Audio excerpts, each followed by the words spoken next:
Hello, Abraham. Thank you for having me here. You were just talking about the aligning these four things that weren't right by aligning the one that is. And in my receiving mode, I receive. That takes focus, though, doesn't it? That takes the ability to separate and discern and focus. And that takes practice. And decision making. And focus and decision are the same thing, yeah. Right. I received the inspiration about a couple of months ago to take on a project which is very exciting and I'm passionate about and I'm having a lot of fun. And it's to run a half marathon in January and a full marathon in June. And I received all these ideas of how to track my progress and what I want to do with this. It's all passion-driven, it's effortless, it's all easy, like a jigsaw puzzle coming together very quickly. The pieces just fell into place without my having to manipulate the pieces. That's good indication that it is unfolding and that you're allowing it, yeah. Correct. And I feel like a kid, like a young boy, just crazy about this project. And I just wanted to say that things got better at work. They were okay, but they got better without my focusing on work. And it's put me in positions of being singled out by management as a person of greater value. And relationship situations have come together. Things that were in gestation, and I loved how you used that word yesterday, have actually come to fruition. And I wasn't even working on them. They just, became better. Because you weren't working against them. You see, you don't have to work for the stuff because you already did the work. It's in the vortex, and now your inner being's carrying the work, if you want to call it that. But you weren't working against them because you weren't thinking about them. Correct. I wasn't thinking about them at all. They were like on hold in gestation, and all of a sudden, wow, they're activated. My imagination has been triggered by this, so I keep receiving. I have identified these projects, but I keep receiving visuals, symbolic visuals, of how training for these three races is just a mere anchor point. Yeah. A mere anchor point for a much broader vision that is gradually unfolding. Well, it's sort of like the conversation that we just had. When you have something that breaks loose in that way, as our friend said, then I found I could do it about this, and I could do it about this, and I could do it about this. This is an example of how it works. It's like learning mathematics. Now you can apply it to any equation and figure it out. Yeah. So I'm having so much fun with this equation right now that I'm just gonna, I've got my teeth really into it. But I can see the broader vision that this is calling forth. Well, let's talk about the broader vision. Could the broader vision be, hey, this works with everything? Yeah, it works. Yeah, of course, yeah.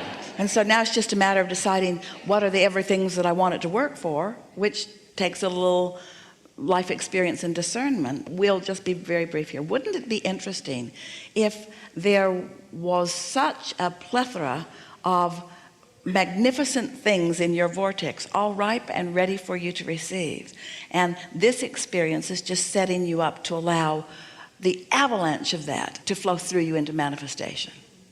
Avalanche is a great word. Well, it's a great, and that's enough to keep you busy for 20 or 30 lifetimes, really. But you all, once you get that open and it begins flowing, and the universe is so capable of delivering so many things that you want, all in the same experience.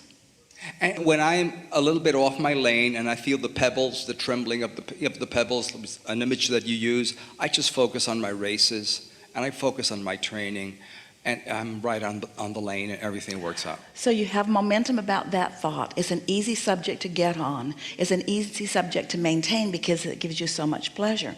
And the most important thing that you have said to us that we want to reflect back to you and to everyone is that because it's such a pleasurable subject, it's easy for you to focus on. And that's a little counterintuitive to most humans because you think you should be focusing on the things that are harder instead of the things that give you the most pleasure. But when you focus upon the things that give you the most pleasure, then other things fall into place because you're not doing that thing you do that was keeping them from happening. That is exactly what I am experiencing in my life. It's like you're holding the cork under the water, and then you get excited about this marathon and you get distracted and you just let go of it and it bobs back up. Most people would see that running a half marathon in January and a full marathon in June would be efforting. But what it is I'm full of enthusiasm and I'm full of passion about it. and a lot of playfulness and a lot of athletic joy. So there is no effort for me in doing this. There is no effort. I don't feel I'm efforting. I feel that it may look like that from the outside, but not my experience. So let's just say the law basis of what you just said. I hold no beliefs that give me the feeling of doubt. I only hold beliefs that give me the feeling of joy. I have no expectation that worries me. My expectation all feels good. Therefore, I can pronounce to myself, and that's all that matters, I hold no resistance about this subject. And in the absence of resistance, there's no effort. Effort is only necessary to overcome resistance. And so many people don't do the energy work, and then they apply the effort to compensate for the energy work they didn't do. And that's what makes life feel and be hard.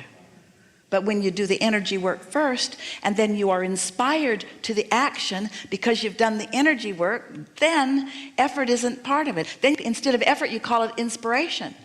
Even though it may look the same to anyone who's watching it happen, there's a big difference in the way it feels. And the biggest difference in it is the stamina, and the endurance isn't the right word because endurance is more a resistance-based word. But when you are tuned in, tapped in, turned on, the replenishing, you continue to be replenished. So I just want to close by saying the last 10 years of my life have been the happiest, and you're a big part of that, your teachings, and how I have chosen to focus on them and apply them. Yes. And tomorrow is my birthday.